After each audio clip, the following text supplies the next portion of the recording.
What's up, ladies and gentlemen? Welcome on in. It is the Brass Ring Media Podcast for Tuesday, March 11th, 2024. What's going on? I'm Zach Haydorn. I just realized I have the wrong mic chosen, so now I'm going to pick the right one. Here it is. Does that sound better? I bet it does, or it should. Geez, I hope so. I hope it does. Got the wide frame. I'm working with a new camera today. So bear with me if things go crazy. But, I get a little bit of a wider shot. Get to see my room. I got some other things I'm going to put up back over there and over there. We're redoing the home office here. We're redoing the Brass Ring Media offices and the Brass Ring Media studio. So this is part one. But welcome in. Thanks so much for being here. I certainly appreciate it. We got a big show to talk about, and it's been a bit since we've done a Tuesday night edition of this show. Glad to be here.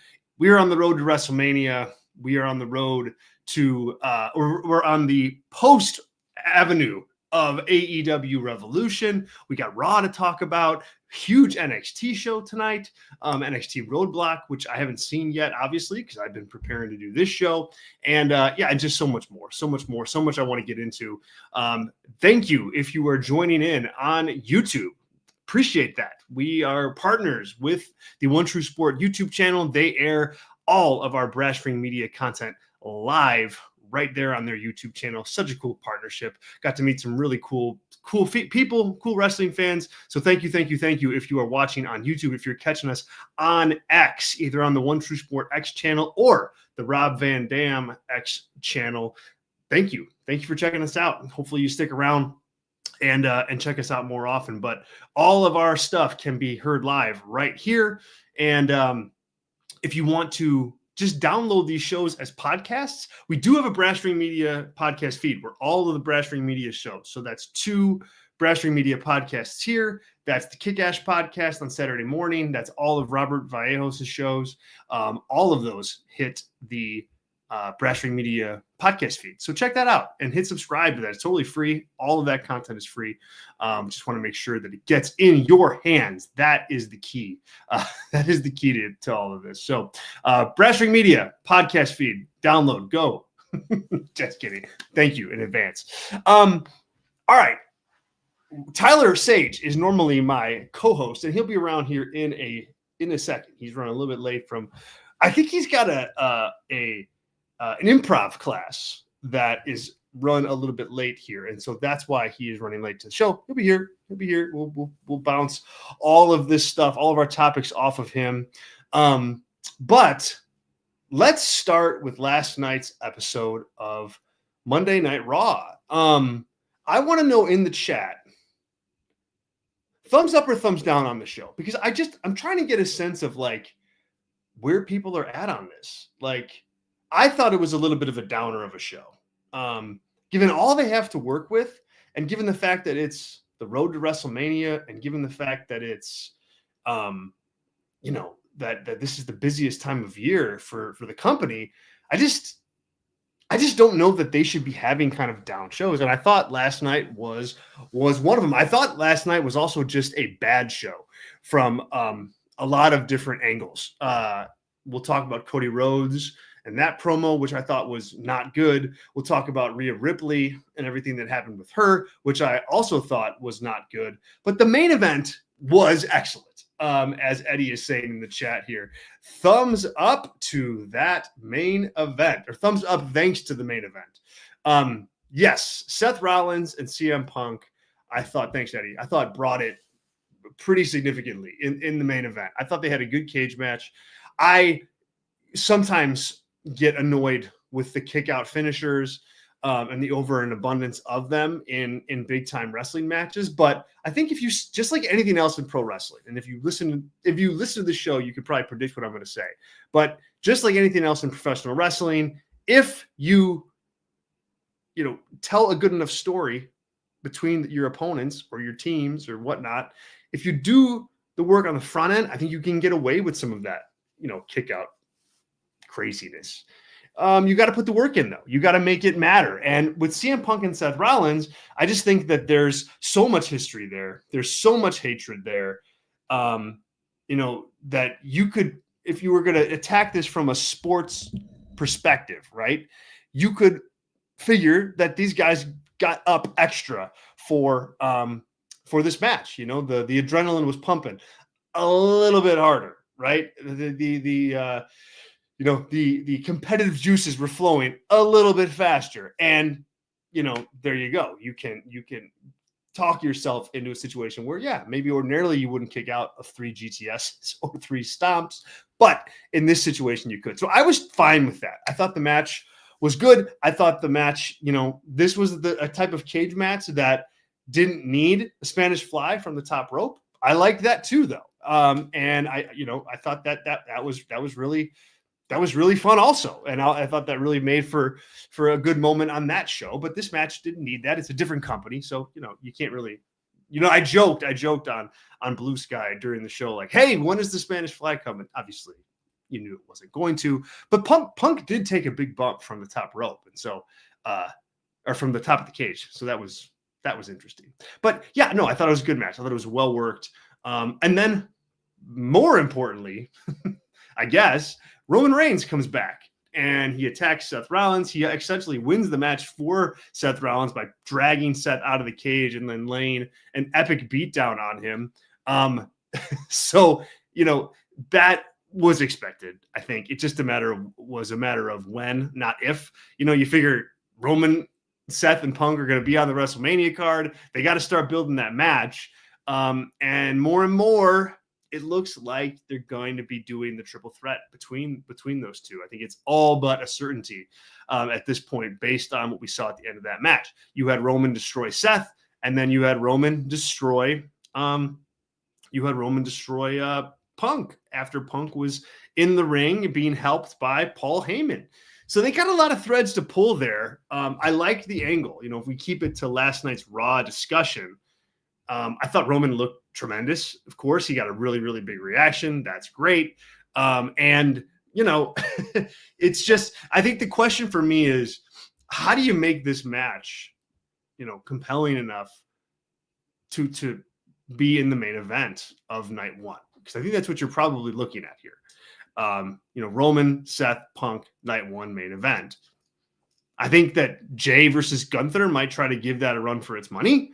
I think if you had Bianca versus Rhea Ripley in, a regular singles match, that may give this match a run for its money for the main event. But without that, this has to be the lead dog for that match. So how do you inject it with something, more than just, okay, Roman and Seth, they've got history. Punk and Seth, they've got history. Now you've got Roman and Punk with Heyman, right? I think you need to go further on all of that. You've got to go deep into Seth and Roman. You need to go deep into Roman and Punk. And Seth and Punk, I think you're there with. But you've got some work to do here. And I also think that this match needs to have some stakes behind it. It's, to me, it would seem like this match would be a good number one contender match. The winner of this faces the winner of, Cody versus John Cena, because all of those 3 opponents, right? Cena against Roman, Cena against Seth, Cena against Punk, those all take on a little bit of a different meaning with Cena as a heel if he comes out of WrestleMania as champion. And if it's Cody that comes out of WrestleMania as champion, well, then those are 3 good matches that you can have as well. So I just would give this something more than just a match, a grudge match. I think it needs to have more than that to occupy the main event. But last night I thought was a good night for the feud. I thought it was a good way to kind of jump into that program, and clearly they're going there. I think there's a lot of questions that I have about just the abundance of multiple person matches on this show. You're going to have pretty much, I think, the tag team division on both shows with multiple person matches. You've got Rhea, Bianca, and Io Sky. That's heading for a triple threat. This is heading for a triple threat. I don't know what's going to happen with the mid-card championships, but I could see multiple people being in those, and it's just, I don't know. That gets too much for me for WrestleMania, but we'll see. We'll see. Time will tell. And really, it comes down to the stories that you tell within these matches. Let's get some chats here. Here we go. Eddie says here, it made sense that Roman destroyed both Seth and Punk. Of course it did. Absolutely. Arthur says it was mid up until the last match, meaning Raw yesterday, and Roman showing up boosted it for sure. Yeah, I mean, you forget that Roman's like the biggest star in the company. I mean, Cody is knocking on the door for that title for sure. But, actually, I just got a text from old Tyler Sage here. Let's see what he has to say. I'll read it live on the air. If you're on the air, can you send me the email link? Okay, so he's close. He's close. We'll see where he's at. We'll see how far he gets here. I don't know where the email link is, so I can't really send it to him right now. So let me think here. Oh, but you know what? He needs the email link because I know what he's talking about. Look at this. You guys are getting behind the scenes production meeting level stuff for the Brass Ring Media podcast. Let me keep going here. The boss says the third match between the two, what's the stipulation? I can't see the sell, but who knows? Yeah, like when you talk about the stipulation of where they go here, I think that you do when you do Roman or when you do Punk and Seth again, when you do that match again, you've got to give it something. What about a dog collar match? I mean, you haven't seen one of those in WWE for a very, very long time. It's been a bit. And Punk, I think, likes doing those.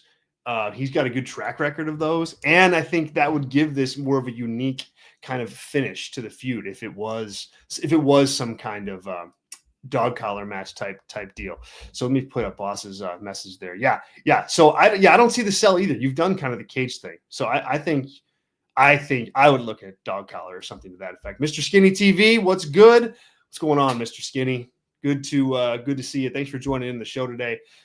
Skinny says here, WrestleMania Day 1 main event, triple threat, Hell in a Cell. Okay, I could get on board with that. I would put some stakes behind it, but that is along the lines of what I'm thinking here. Kylie Myers is in our chat. Thank you, Kylie. I want Cody Rhodes to retain. Yeah, you and a lot of people. But we are going to talk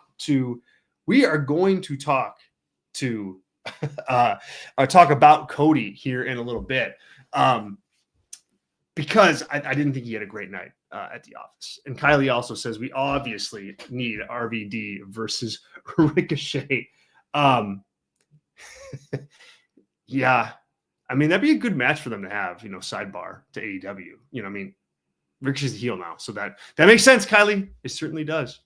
All right, let me take care of quick little business here. This is the Brass Ring Media Podcast. We're live with this show on the air Tuesdays and usually Thursdays. We've got two weeks of this where we do that, and this show normally has myself on it. I'm Zach Haydorn. I'm your host, founder of Brass Ring Media. Tyler Sage is the other founder of Brass Ring Media, and he does the show with me. Usually our Tuesday night shows is more focused on WWE since we're coming out of Monday Night Raw.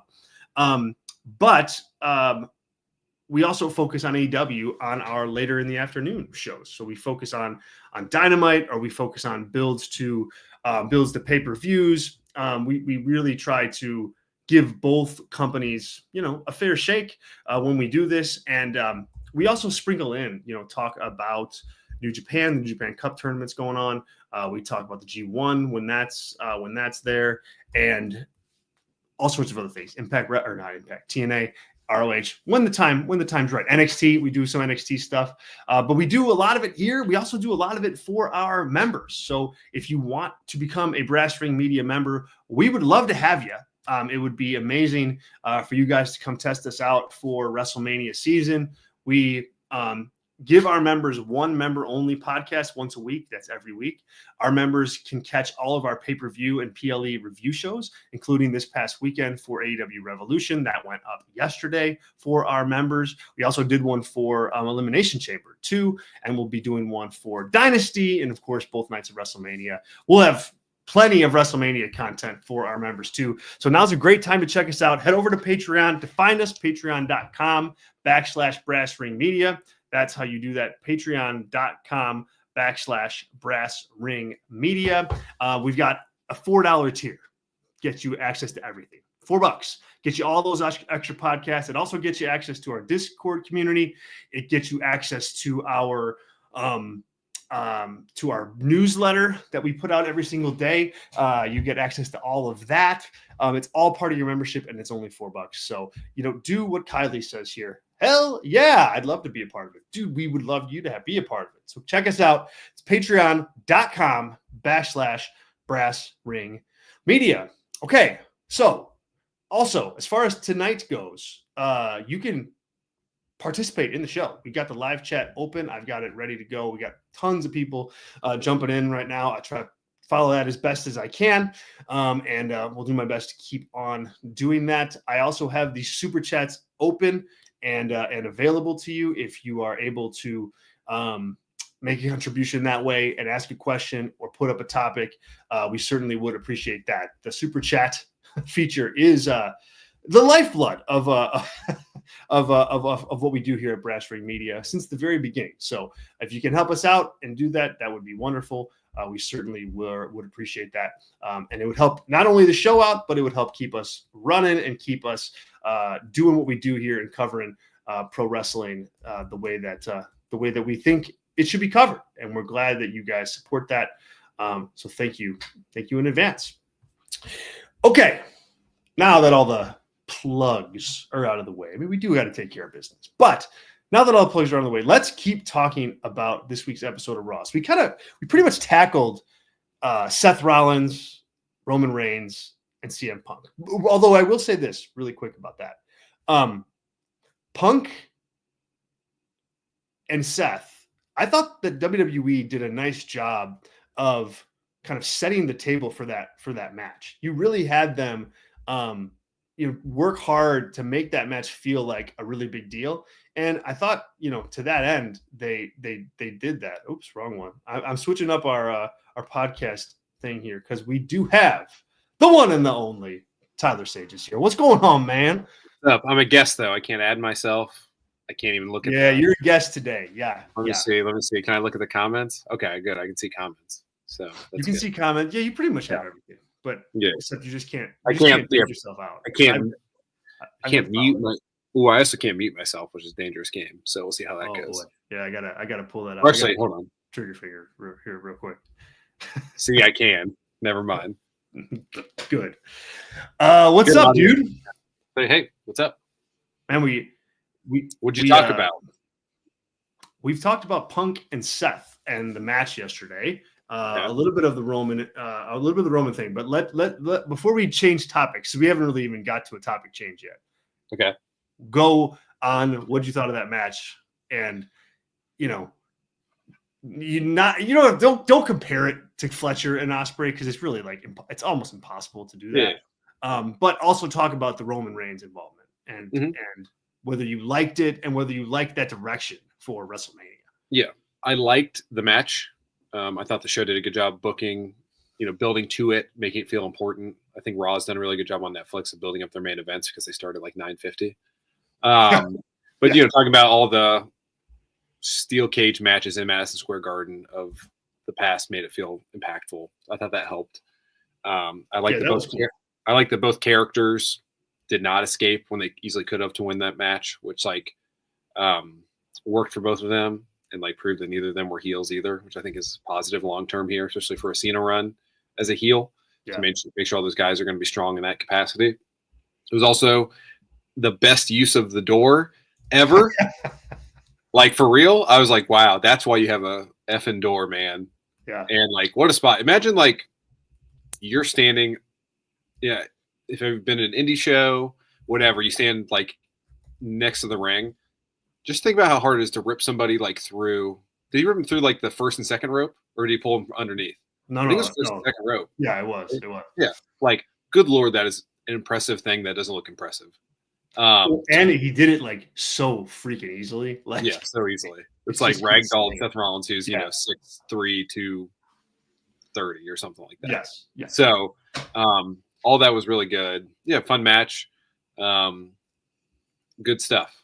So I really liked it, and it did everything you needed to do to go up against the cage match on AEW. And Punk and Seth watched the hell out of that match, and don't let them tell you differently. And I thought they did a good job of maintaining their characters, telling a story. The stuff with Roman was good, vicious. Like people were into it, right? To the extent of, hey, Roman's back, but they were not into it in the way of like, we want to see Seth die for what he did, which I thought was been so interesting in this whole capacity of like how over that Seth character is. Not as much as Punk or Roman, but he can do some pretty dastardly stuff, and people still don't want to see him get his ass kicked. So I thought that was interesting as well. The Heyman stuff, like coddling Punk, we'll see. I mean, I know why they did that. That was probably the only thing I'd be like, I don't think we needed that tonight. But maybe it's like, Heyman walks by Roman and like sees if Punk's okay, as opposed to Roman turning around and being melodramatic about it. But besides that, I thought it was really good main event. I enjoyed myself. Yeah. I mean, obviously, I already gave my thoughts on it, but I agree with what you're saying. I thought it was good all around. I thought the bump that Punk took a very, very high bump off the top of I guess kind of off the top of the cage, but which I wasn't expecting. I mean, CM Punk at 44 doesn't need to be really doing that, but there he was doing it. This does mean though that we're getting a triple threat, another triple threat at WrestleMania. So they set up 2 triple threats last night with Io and Bianca and Rhea. We'll talk more about that in a minute. And then this one, Seth, Roman, Punk. Man,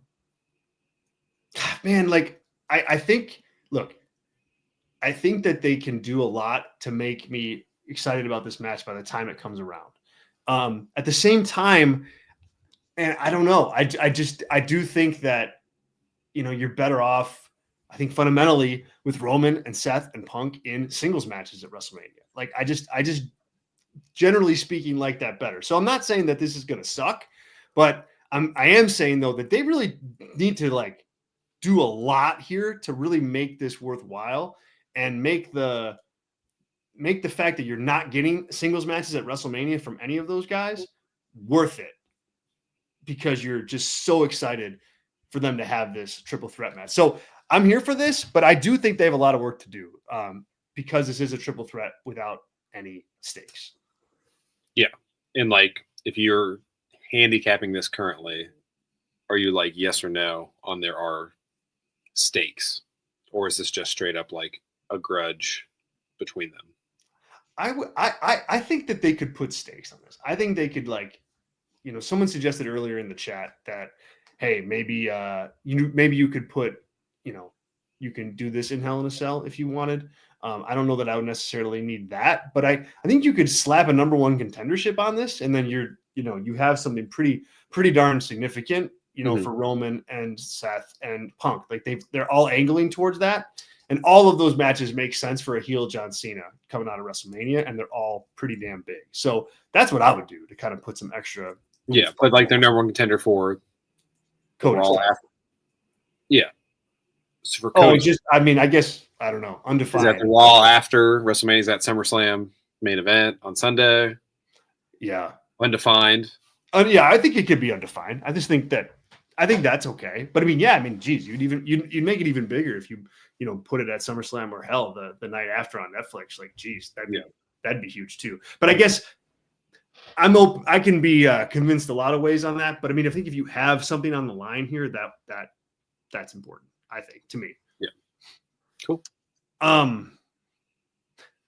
The final angle that we'll explore this on before we change topics is the Paul Heyman factor. Like, as much as I'm a little bit wary of this whole thing, and I just outlined why, and Heyman doesn't make things that are bad usually.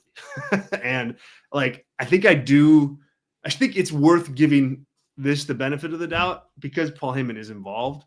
And I mean, that dynamic with Punk and Roman, that could end up being pretty dang interesting when it's all said and done. I mean, they just scratched the surface last night.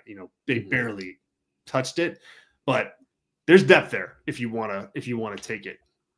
If you're WWE. Yeah. I mean, I think we're on the same page. I didn't hear you say it before I said it, so to confirm that. But yeah, I mean, what's like something bad that Heyman has done? Is tough. It's tough, yeah.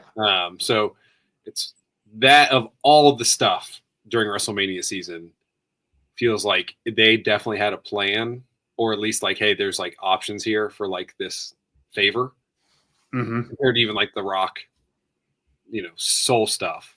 I feel like the Heyman thing to Punk is more setting up something than anything else during this time of year. So I trust it, but it feels like, two jocks fighting over the portly cheerleader here, sort of thing, which is weird. And there also is the favor too that Punk has in his back pocket from Paul Heyman. So I don't know what that's going to be. It's tough to figure out what that might be. I mean, I guess, hey, make this the main event, but I don't know why Paul Heyman would be able to do that. I don't know. There's a lot of issues with that, but yeah, I'm here for it. I guess what I'm saying is I'm here for it, and I thought they got off to a good start. But you're not getting singles matches out of these guys, and I think that matters too. Definitely. All right, let's pivot. I've been wanting to talk about this all day because it made me so angry. Cody Rhodes promo last night, standing in the middle of the ring, and he's cutting. He got a great reaction to start. Or like, this is just how I'm analyzing this. I thought the reaction to start was good, strong, one of the biggest pops on the show. He's in the ring, and then he seemed to me that he just cut almost the same promo from Friday. Didn't have a lot of new stuff to say. Called John Cena a moron, and then throughout all that, you start to hear 50-50. Let's go Cena. Let's go Cena. Cena sucks chance. And instead of I don't know exactly what I would have done if I was Cody, but because he didn't really shut him down, but he didn't encourage them either, of course. Like, he didn't push back on them, which you can't really do because you're a babyface. So there's a lot going on there. But to me, 2 weeks into this, it's a little concerning that Cena hasn't been on TV. I think that you've lost an opportunity to drive home this I'm a bad guy thing. And now you're going to try to do that in friendly European cities that hadn't seen John Cena in 7 years. And you're going to try to get that reaction out of them. And so I don't know, man, look, this is not a dead on arrival storyline at all. But to me, I'm watching that last night and I'm like, dude, Cena needs to step up. He has to be able to turn this audience, because if he doesn't, man, I just think that second night WrestleMania main event could be a disaster if people don't buy Cena as a heel. That was my conclusion, coming out of last night. Where were you at on the promo? But more importantly, those chants, that mixed reaction, that's trouble, if you ask me. Yeah. When you brought up the promo, I was trying to remember anything he said, which is a problem. It was very milquetoasty for a Cody promo. Not saying it was Cody talking about Anthony Ogogo, but it was more close to that than him talking about Roman Reigns, right? And yes. So, and like you said, it's that's a pretty harsh criticism. It's more so we reheated in the microwave the Friday promo, and you're well, I still got a black eye, so I'm gonna use this as my main crush to get over. But yeah, in the audience, it's fun to chant that. So I don't know how you combat that, but yeah, I don't know. I mean, you can't just let it sit there. You have to try something. And now he's got to be ready in Belgium they're in Brussels, right? Brussels, Belgium. Brussels. So, you got to be ready for that. You got to be able to counter that and have something ready to go. You got to use the entire mind trust of WWE to be okay, what's the way to combat the what chant for this situation? So let's hope they are in that mode. But yeah, also a strange choice, like you said. I would almost hold another week to have Cena appear than not do it in Europe. Where Well, I mean, they're in Europe for the next 3 weeks. 3 weeks, yeah. Oof. Yeah, so like that's why I think you do it last week or this week. Like, it's just it's going to be an interesting dynamic to watch them. I think look, I think Cody deserves the benefit of the doubt too. There's a lot of times where I've been like, I don't know that he's going to be able to pull this off, and he has.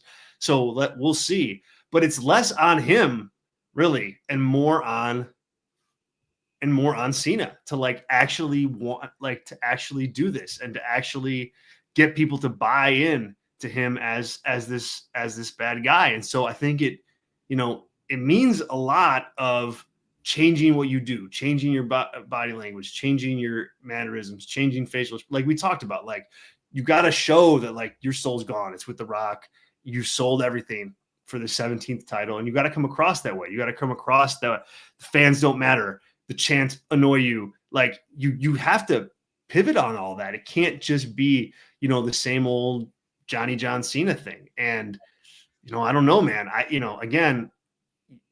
We have a chat. I want to go to a chat here in a minute about the European audience, but they haven't seen John Cena in a long time, and he's going to be there. I don't know. I find it hard to believe that I'll believe it when I see universal boos in Brussels. Yeah, and fans want to cheer what they want to cheer, not like, especially if you haven't had something for a long time, you're going to like be excited for something exciting happening. Yeah. Right. Let alone just like not, okay, well, we'll boo because that's what they want us to do. Right. So definitely a concern. We'll see. We'll see. Because like, is that a way to like ultimately turn Cody in a way that like Rock can be like, hey man, see, look, they don't even like you. Not on promo, backstage, of like, hey man, look, they chose Cena over you. And how's that? I told you, dude. I told you. You should have turned, and then like do the double turn at Mania and have Cena chase like for SummerSlam to beat heel Cody for that thing. Probably not, but that's like worst case scenario, I think, for the story. If you're like, well, okay, I guess they have denied Cena or Cody for Cena, so here we go. Yeah, well, I mean, like, even one of the Steve Austin interviews coming out of this thing was, well, did they just turn John Cena even more babyface with this? Yeah, it's impossible to make him a heel.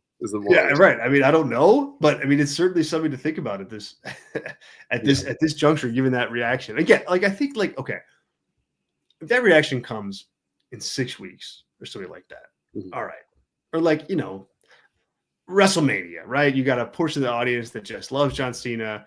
Title match, okay, you could, like, weird things happen in WrestleMania, but week 2, like, that's where I was kind of like, all right, Cody, like, you Rock Ray really have like messed things up. I mean, see, this is not to be like regressive towards Cody here. If you say like weeks in the promotion, so like, you take AEW, so let's just say like May of 2019 until what, January 22? Mm-hmm. Yeah, because he was gone like right around then. Yeah. So was he ever injured in any of that time? I don't think so. So that's like, let's say, basically 3 years, right? Does that sound right? So that's what, 150 years. It's like right now. 150 episodes, weekly episodes. Is he about there with the injury in WWE? He's like, he's a little bit short, a little bit shy, but yeah. So I'm just saying, like, maybe, but also like, way heavier pushed, like way heavier pushed. Definitely. So, but I'm just saying, like, not to be dramatic here, but maybe there's like a shelf life on this character. That's like, I don't know. And like, again, I do, like, at this point, I don't see it as like an indictment on Cody. I think more it's just, you got to get Cena out there. Like, you got to get him out there. And to be a heel, like, to remind people, like, that it wasn't just a cool thing that you saw at Elimination Chamber, but it's like, no, you're just putting, when like the best follow up is Punk for sure, what happened, like Cody on Friday and then Logan Paul last night are probably the top 3. Like, Logan Paul, like, hey, you can have my soul, buddy. That's fine. Like, that's right. That's not good storytelling when The Rock and Cena and Travis Scott, which who cares about that? But like, Yeah. the three people involved aren't talking, and Logan Paul is like your third best mouthpiece to like get your story across. On paper, is not like a great way to tackle the follow up. Right. Agreed. And I mean, yeah, there was, like I said, we talked about like inklings of that last week of like, maybe you should have thought about putting Cena on the show, and this is why. This is why. Yeah, let me get some chats here. We got Andrew, our Brass Ring Media Gold member. Andrew, thank you so much. We also have our gold members, Sean and Adam. Thank you to them. Couldn't do this without you guys, so appreciate it. Andrew H says here, Cody has been giving the same wannabe dream promo for years. Yeah, he has, and he can. I don't have a problem with that promo, necessarily. It's just that we saw the promo on Friday, and I think he needed more here, or just don't put him on TV. Like, he didn't really need to be on yesterday outside of it being a Raw in Madison Square Garden. So, I mean, that's really the only reason why you had him there. Like, yeah, but even then, like, I think if they went back, they probably would cut that. Totally. The show was pretty solid besides that too. Yeah. It's not like the show felt like it needed that. No. And especially if you knew that was the reaction that was coming. That was just making towns, roads coming out. Right. And, you didn't need that. Anthony has a series of chats here that I want to get to. Zach, this is why I disagree with you a little bit. Europe, in terms of how the fans react, is so like Canada, where they tend to tear the bad guy and boo the babyface, cheer the bad guy and boo the babyface. Why is there a paradox with wrestling fans where the European and Canadian fans cheer the bad guy and boo the babyface?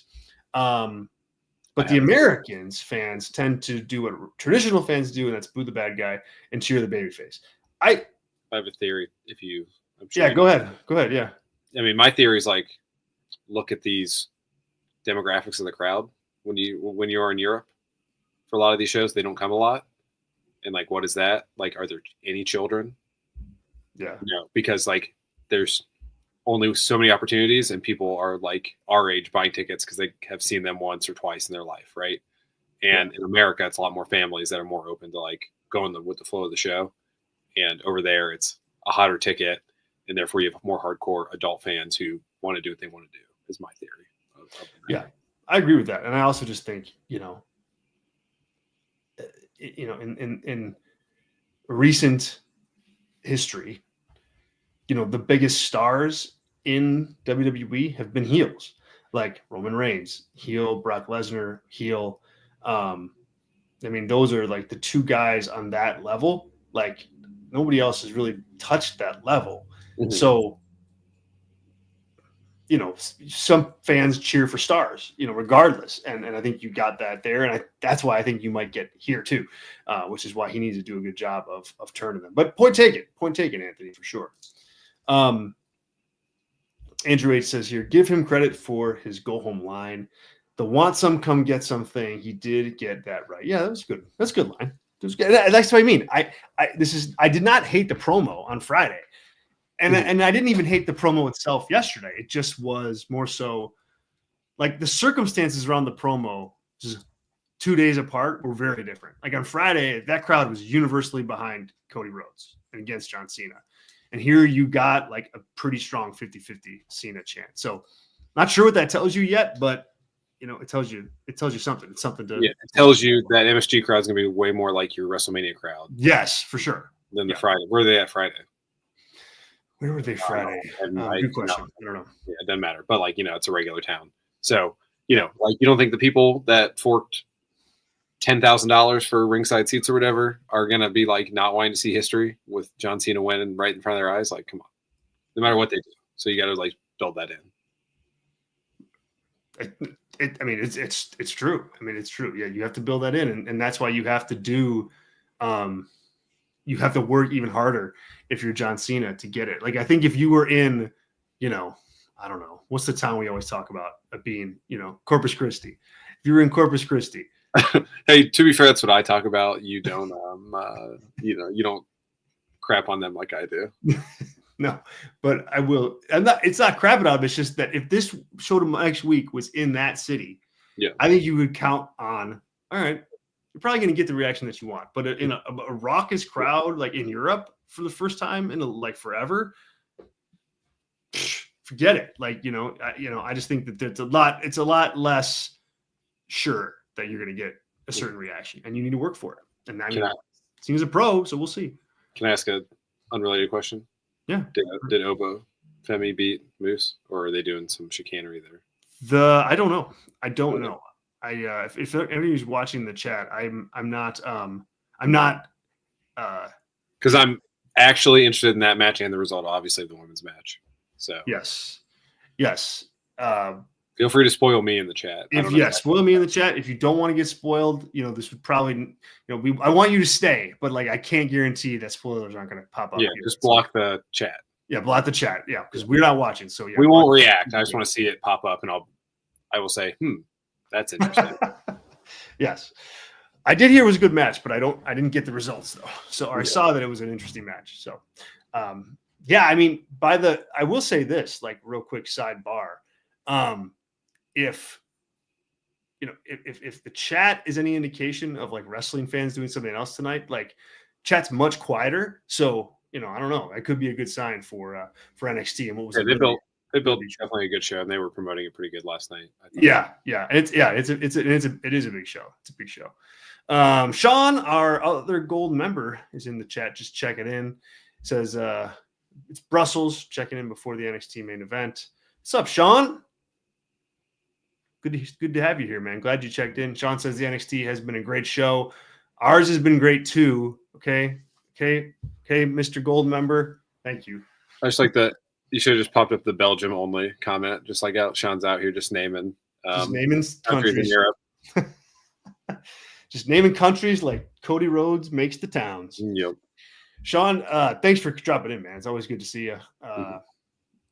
Just what'd you think of the main event last night on Raw? You can just quick message, thumbs up, thumbs down on Raw, on Rollins against Punk. I want to know. I got to know. All right. Anything else on Cena and Cody? No, I don't think so. I think we gotta. Man, everybody's here. Adam's here. Look at this. And now they're rolling in. I think we hit it pretty hard, and we're dubious, but we don't think by any stretch of the imagination that this thing is like dead and not going to be good. So I think that's clear as well. Yeah. Adam, finally, I get to say this with you on the show. Yep. Brand new gold member, Adam Kidd. What's going on, Adam? Thanks so much for being here. He says, "Good evening, everyone." Good evening, Adam. Thanks for being here, man, and thanks for your support. All right. Pride of the 216. I think Pride of the. I think that's the area code. Let me know if I'm wrong. You Ohio people. He's from Detroit. Or Detroit people. Sorry. Yeah. I mean, I'm kind of like. You probably have 7 area codes in your neck of the woods. I 313. 216 is Cleveland. That's my bad, Adam. 313 in the house. 313. There we go. God, why does 313? Detroit Avenue. Yeah, that's the song. There we go. That's probably what I'm thinking Detroit of. Avenue, from the Vanilla okay. song. Thank you, Adam. Thank you. All right. What do you think annoyed me most about the show, though? Do you know? Like, can you think like of what that may have been? Like, because it wasn't even the Cena thing. It wasn't the main event. Was it one thing? Was it something I kind of liked, though? Would I have kind of liked it? I don't think so. Okay, because I kind of love the Chad Gable double. No, it wasn't that. I like that. I like that. Was it Gunther related? Because it has kind of sucked continually, but I didn't mind what he did this week. No, I mean, I didn't. I mean, that was okay, but that's not what I'm talking about. What am I missing? Is it the New Day stuff? That was like just fine. It's bad, but I'm trying to think through segments in my head. I don't know. Tell me. Just visited. Was it Otis going to Jay as like his best buddy? I don't like that, but that's not what I'm talking about. Okay. Rhea Ripley. What the hell was that? Yeah, that's true. Sorry. Can like you got to explain this one to me, because like I don't. There's some good guesses in here. I love this. What do I hate least? Or like Adam suggested here, all the celebrities. Yeah, I mean that is what it is. I almost blocked that out at this point. Doesn't mean anything. Oh yeah. I mean, to babyface Andrew Schultz, I was like, what is happening? That should have been your answer. Because I was like, man, I am ready to check out of this episode of Raw when like Logan Paul is so a heel, which is good, that were baby facing Andrew Schultz in Madison I Square don't even Garden. know who is Andrew Schultz. Like that guy meant nothing to me when I saw him on TV. Yeah, I mean, am I wrong here? Isn't he the? Oh no, I'm thinking Tony Heathcliff. I have no idea who he is. The Kill Tony guy. It was the guy. Like, so never mind. I think Schultz is just like an edgy. You know what I mean when I say that, Like comedian. Okay. I was thinking it was the Tony Heathcliff guy, or whatever his name is, that did the Trump rally in MSG, and that's why they had him there. Oh, I don't think that was him. No, it was not. That was the Kill Tony guy. So never mind. I thought they were baby facing that guy.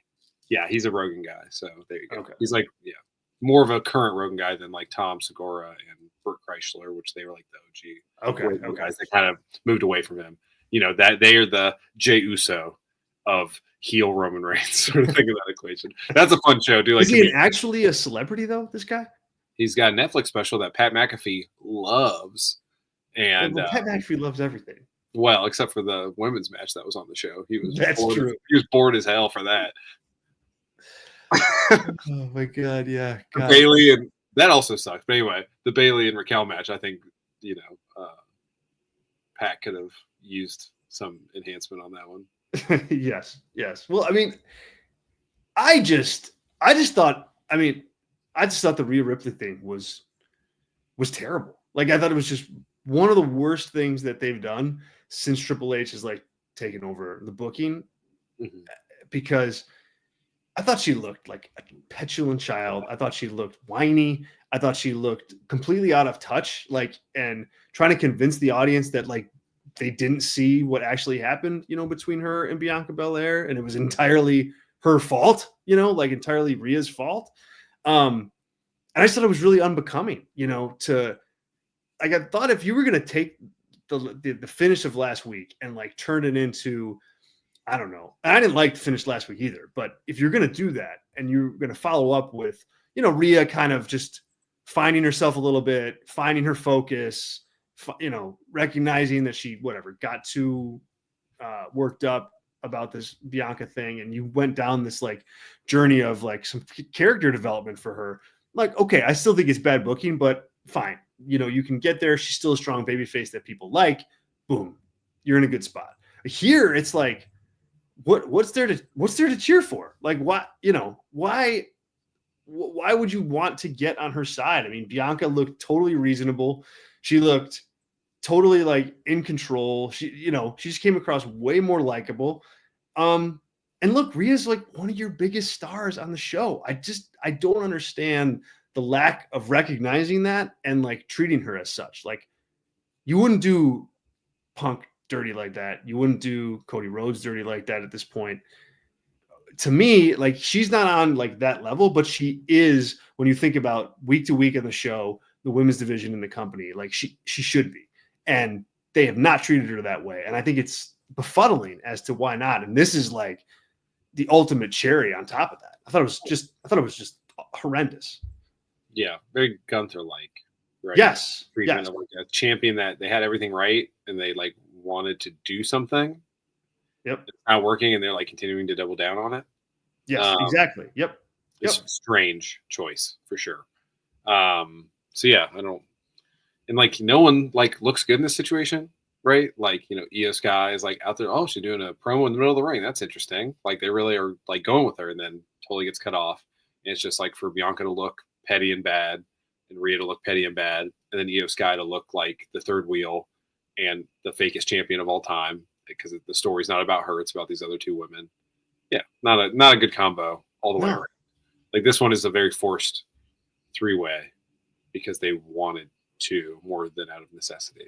And why do you think they wanted to like shoehorn Io Sky into this so badly? Does like, Triple H just love her as a performer, yeah, and like wants her to get flowers periodically? Like, it might just be that. I mean, she had a singles match last year at WrestleMania. Like, yeah, she worked Bailey like in a good match. Like, I don't know. I don't get this one. Like, I mean, you had like your women's title matches on this show on WrestleMania right now. You know, Tiffany Stratton and Charlotte. Like, we all know what that is. And then this one, I mean, you know, this one's going to be a good match. But dude, I don't know. Like, yeah, this is way better served. Like, Io Sky won the Chamber. Jade came in. If Jade's able to work or willing to work or they want her to work. You do Jade and Bianca, and then you do whatever. Tiffany Charlotte is your bottom of the barrel on that one. But Yeah. That would have been a better like line of because like there's going to be another women's match, like the tag match. But, like that might be my most anticipated of the women's matches of whatever Liv and Raquel are doing. Yeah, right. I mean, it's just like scary to say. It's bizarre. It's bizarre what they've done there, and I mean it's kind of like 2 WrestleManias in a row. I mean, like you had like Becky and Rhea last year. In theory, that's a good match, but in practice, it was just okay. Mm-hmm. And then now this year, you've got I think the hottest thing that you could have done for Rhea really is just put her back with Charlotte. Like, I mean, that to me had more heat than anything else that she's done or Charlotte's done, up to that point. Definitely. Adam says here, yes, Rhea didn't look good at all. He also says they did do Drew dirty like that. Yeah, I think Drew can be on that list, although he had a little bit of a run there, but just no one, saw it. Yeah, but like Rhea's on the building. Yeah, that's the thing. She's like on this, like she's got the big peel and stick thing on the stadium. Drew is a little removed from being there. Yeah. And also just by the nature of it, like there's less top women. So your top women mean a heck of a lot more. Like Drew, there's more depth there for him to like have to navigate. But like Rhea, I mean, she's your top women's star right now, and it just doesn't look that way. Yeah. Adam says Io Sky's very over. And also says here, for all the talent in their women's locker room, they book it terribly. I mean, it's hard to argue with that at this point. Like, and this is like a shine. I just think last night with Rhea is like a shining example of that on display. Like this was just, it made no sense. I mean, it just didn't make any sense. Like none of that was Rhea Ripley. Is there like a character that's not like hasn't debuted, right? That's been a mainstay on the main roster in the women's division that is like a positive up on like overness besides Liv Morgan? Yeah, I mean, like in the last 6 months, because you can't do Roxanne, she's new, and like Tiffany was probably, if I asked you like 3 months ago, Tiffany would probably be in this category, but she's obviously cooled off. Yeah, that's like on an upward trajectory, right? Not Bailey, certainly not Bailey, certainly not Nia Jax, certainly not. I mean, Rhea is kind of plateauing, so that's like in between. But there's like not like a lot of cases of like, hey, these women are like on the rise and feel like they're becoming bigger stars week after week. Yeah, no, I think Rhea was on it for a while, but they just, it was always something, right? Like she, beat Becky and then she just got injured and then she came back and they wanted to prolong the Liv thing. Like, how many titles does she have? She had like 4 or 5 already. Like she had a lot of like Charlotte type. They've been short. Yeah. I mean, Liv is really, she's the only one. Like seriously, like, yeah, God, that's crazy to think about that. Wow. Yeah, so we'll see what goes down here, but not super high on what they have going. Can we go back to the important thing here? Who's in that? Was that a Creed from far away? Dude, that was so awesome. I love that so much. Like that whole segment was like, this is exactly what Chad Gable should be doing. Yes. It made me like glad I'm watching wrestling on a Monday night. I was like, oh, this is worth it for this stupid but funny thing here. I'm glad that they didn't, because like in a Vince McMahon WWE, those announcers have been like, who is that guy? Oh my God, I can't believe it. Who the heck is he? We'll never know. And I like that, but the announcers know. It's fun to be gaslit. They still, They still, I mean, it works so much better that way. And like, Chad Gable's going to get this over. That's the other thing. Oh yeah. I mean, it's like the Mr. America thing. It's been long enough to like redo that a little bit. Yeah. Oh God, Mr. America. One other small thing, at least on Raw, that I want to make sure we get to. We don't have to finish with this, but like, does Grayson Waller have a job in 6 months? Because he blew up Jay, and I know Jay was pissed. Could you tell at the end of that match? No. Tell me more. Yeah, I'd go back and watch it. Because like Jay was blown up, and like I like didn't. I thought it was like, oh, are you selling this for some reason? Like post winning, but he was like on his knee, like huffing and puffing for like 30 seconds before he got up and like did the pose. Oh, So wow. like, I know he was pissed, and he's like, hey man, like I'm about to go to WrestleMania, and you got booked against me, and you're gonna try and blow me up. Like I just know like all that little interpersonal stuff, and like Jay's probably definitely not a guy to mess with if you're No. Grayson Waller type. So I'm curious to see just like mark that down of like Grayson Waller gets released in August. I think what happened. I mean, I didn't totally fine if he recognize did. that. I'm gonna go back and watch it though. Yeah, he's a bad character anyway. He sucks. And He does, but like, dude, don't be doing that. If you're Grayson Waller, it's not like you're some like underpushed guy. Like, and like, but to be fair, that match was not like an all timer. So Jay's also to blame in this, which I thought was a reason to bring it up too, because just every week after week, I'm like, oh, like I'd just be surprised if like people and this might be like our Mercedes take last week, but like if you think that should be the main event of night one, I don't know what to tell you, because that match is gonna really suck, and it's gonna be fun. It's gonna be a fun entrance. It's gonna be fun when Jay wins, but everything bell to bell, that's gonna be a pretty rough match to watch, I think. The good thing in that one is like, well, this is the last topic I have to talk about tonight, which so it's good that we're on it. Mm-hmm. I mean, they're running out of stuff to do, like with this. Yeah. Gunther's attacked Jay like the last 3 weeks in the same way, like it hasn't even been like increased viciousness or blood or some crazy like violent spot. It's just been like choke, leave him in the ring, pose. It's just like you've got a lot of time. You have a lot of time between now and WrestleMania. There's 6 weeks from this week's Raw, so you have 5 Raws left. 5 Raws left? Yeah, 5 Raws left, and three of them being in Europe, with the 3 of them being in Europe, European star of all time, probably. Yes. So like, you have to find something here. Like it's fast becoming what you just said, which is just like entrance, match, finish, ended, and for this to really work, for it to really work and be more than just an entrance, like it has to have like drama. It has to have like Jay overcoming this huge mountain of Gunther, and like they're not to me, they're not showcasing any of that. They're not growing the mountain for Jay to climb. They're not building Gunther up extra huge. They're not doing much at all except just that match is going to happen. I think if it happens, you're looking at opening match on Saturday night, right? I mean, that's all. That's the whole feud to me. Right? Is it like you got to do more than that? And at this point, it doesn't seem like they will. Like there's promos to cut, there's angles to shoot. You can get extra physical with Gunther. I mean, there's so many things you can do, and they've done like lowest common denominator stuff. And I don't know, it hasn't worked. It hasn't worked for me. And I think that that Yeet entrance yesterday was cool and it was loud, but it was tamer than it was a month ago. Mm-hmm. For sure. And it's like, man, like if I'm Triple H, no matter what I thought, like I probably have Gunther squash him. Yeah.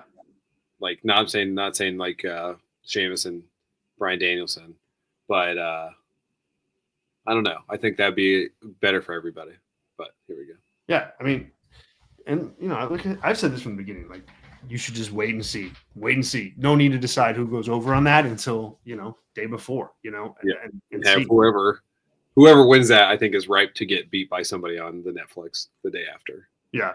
I don't think the company cares about either of those guys in a way that they care about the guys. The 3 guys we talked at the top of the show: Cody, Cena. Yeah, I kind of stop messing around and make that thing a real belt again. It just seems like the more that we, Andrew, our gold member here says, I said that a month ago and you chastised me. I don't think I did. I think chastise is the wrong word. I think I said we gotta wait and see. I could see me saying that, and now we're confirming that we've seen this play out. I think chastise is the wrong word, Andrew H. Yeah, like we chastised, I think maybe you, Andrew, about Mercedes Moné, That would be like the definition of chastised. Yes, we did do that. Confirmed. A member show. Out of love. The thing is, like when I look at everything from yesterday, I look at Jay and Gunther. I look at the Cody and Cena stuff. You look at Rhea and Bianca and Io Sky. Like, those are 3 of your Raw matches, or I guess 2 of your Raw matches, but 3 matches overall for WrestleMania that are just kind of flattening out a little bit. Mm-hmm. And I think it's okay. Like some of this stuff will flatten out maybe 10 days before WrestleMania, and you give it one final good push so that you can get it boiling, going into the show. 6 weeks beforehand. Yeah. That's a long time. That is a long time. And it can go one of 2 ways at this point. It can either be, well, they're in a holding pattern now because they're going to do all these big angles the last, 3 weeks. Okay. I mean, you can do it that way and it may work out, but if fans don't care by that point, then it won't. But so it's a bit of a risk, but you can definitely go about it that way. If they don't have it that way, and this is just, all right, we just need to skate into WrestleMania. Like, you're going to have a batch of matches here that people just do not care about. Like, to me, AJ Styles and Logan Paul was hotter yesterday than Sky and Bianca, Jay and Gunther, and to an extent, Cody and Cena, just because you had that. Yeah. I mean, obviously that would be higher there, but like what you just said, the AJ Logan, I'm more excited for that than I am Damian Priest and Drew. Same thing. Yeah. And right. It's just like you can go through, that's 5th match probably right now of hype level. Yeah. So it's way top heavy. And when you have all these 2-day events, one of those days can be pretty lean, and it's going to be Sunday. And, it's been 3 years in a row where that's the case. Where Saturday's beloved, and Sunday's pretty tough to get through until the main event that people remember. And you can't keep skating by on that, especially when you have 2-night events a year now coming up. When I just look at last year, and again, we have 6 weeks. I can't overstate that. So there's time, but when I look at the card last year, you had the big Rock and Cody and Seth and Roman stuff. That was all well done. But Drew and Seth was well built. You had Rhea and Becky, not great, but I didn't think it was. That's a bad example. But the Bayley Io Sky match, I thought got to a good place. You had the LA Knight thing with AJ Styles, that was pretty hot.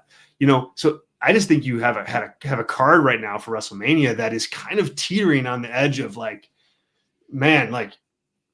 it's just teetering. It's back and forth. And we'll see how they iron all of this out. But being in Europe, it might help, but it really could hurt things. Yeah. So you're saying what I'm hearing, just let me know if I'm wrong here, is that all in 2025 card is better than the WrestleMania 42 card, the 41 card. That's what I'm hearing. You're amazing. If you want to aggregate that. Aggregate it, news. Zach Haydorn hates WrestleMania. Oh man. All right. Let me see. Let me just check my notes here. No, I'm in. I'm good. That's all I got for tonight, guys. Any topics that you want to hit, Tyler? No, we got Gable, which I was excited about. I think that's it. Still Pat McAfee, man. I don't know.